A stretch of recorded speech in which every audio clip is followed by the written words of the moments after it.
These remedies are presented as folk history, not medical advice.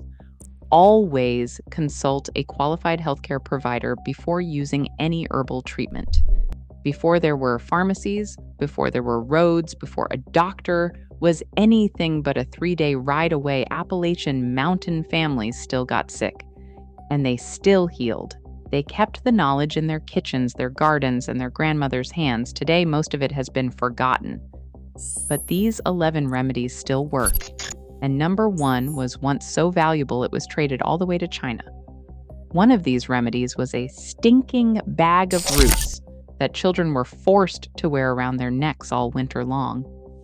Another was a plant that grows right next to poison ivy and stops the itch cold. And the one sitting at number 1 was dug in secret from these very hillsides and sold halfway around the world. Stay with us, because your great-great-grandmother probably knew every single one of these. In the 11th place, asafetida stands out as one of the most memorable protective charms from Appalachian folk medicine.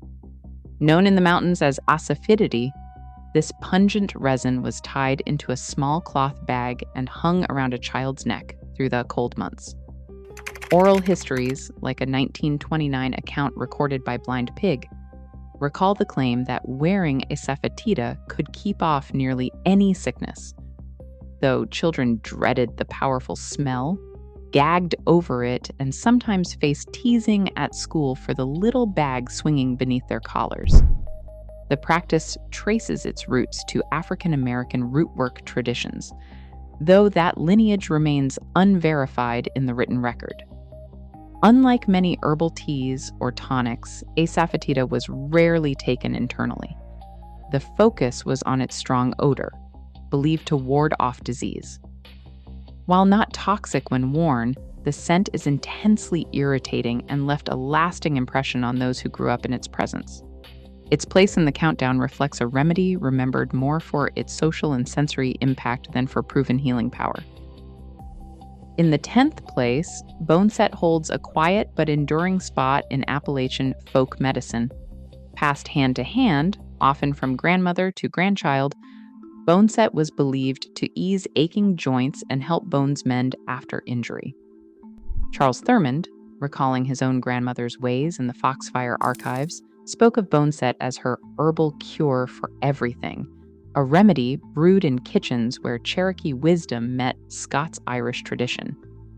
The granny women, midwives, and healers at the heart of mountain life carried this knowledge as part of their daily practice, using boneset tea or decoction to comfort those laid up with fever or pain.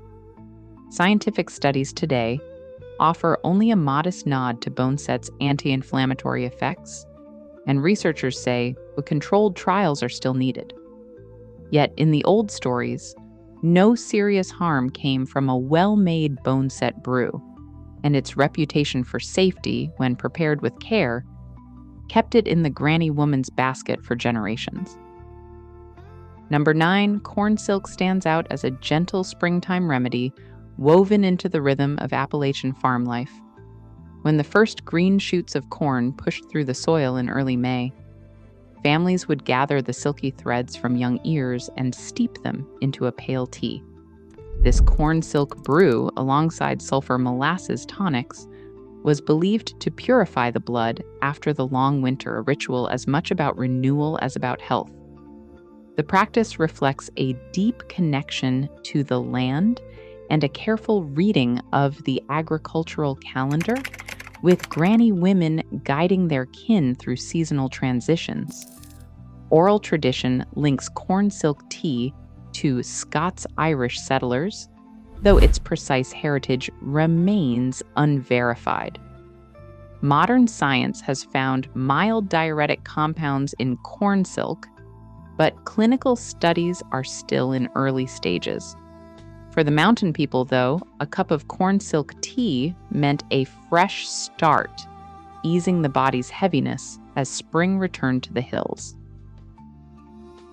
8th place, red oak bark stands at the crossroads of tradition and caution in Appalachian folk medicine. When sassafras was swept off store shelves in the 1960s and 70s, After the FDA labeled saffron a probable carcinogen, mountain families turned to the woods for a substitute. Oral histories recall red oak bark tea being brewed as a local stand-in for the familiar sassafras tonic, though the specifics of this practice remain unverified in the written record. What is firmly documented is the reason for the shift. After animal studies linked saffron to liver tumors, federal regulators first banned it as a food additive in 1960, then extended the prohibition to sassafras oil in 1976. Red oak's inner bark, rich in tannins, provided some of the astringency and flavor families craved, but the safety story became the lesson.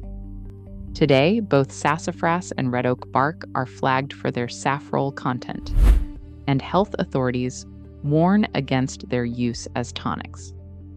The story of red oak bark reminds us how folk knowledge can run up against new science, and why some traditions are best remembered rather than revived. Number 7. Yellow root brings a lesson in both healing and caution to mountain medicine. Granny women taught their kin to spot yellow root by its simple, opposite leaves and the unmistakable bright yellow of its root cortex. The reason for such care runs deep. Golden seal, a look-alike with a darker, thicker root, grows in the same shaded hollows, and confusion between the two is more than a simple mistake. Oral instructions passed down through families warn that golden seal, if gathered and brewed in place of yellow root, can upset the liver and cause real harm. A recent chemical study of commercial roots found that alkaloid levels swing widely from batch to batch, making it harder for those outside the old traditions to judge what's safe.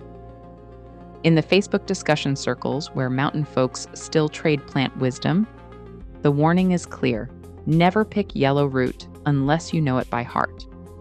This remedy stands out not just for what it offers, but for the safety woven into its story, reminding us that Appalachian healing has always depended on careful eyes and steady hands. Number 6, mullein carries a reputation as the mountain's own lung healer, shaped by Cherokee wisdom and the old doctrine of signatures. The fuzzy leaves, soft as lamb's ear, were said to resemble lung tissue, a sign in the eyes of Appalachian healers that the plant was meant to ease breathing troubles. Cherokee herbalists brewed mullein tea for coughs and asthma, a practice that found its way into the hands of granny women guiding families through winter's grip. Oral histories and ethnobotanical records alike describe mullein as a lung hair plant, its mucilage-rich leaves steeped to help bring up stubborn phlegm and quiet fits of coughing. Modern references echo these traditions. EBSCO notes expectorant qualities, while recent medical reviews point to anti-inflammatory and antiviral properties. Still, clinical trials remain scarce, and Peace Health rates the evidence as limited, reminding us that much of mullein's trust is built on generations of use rather than scientific proof.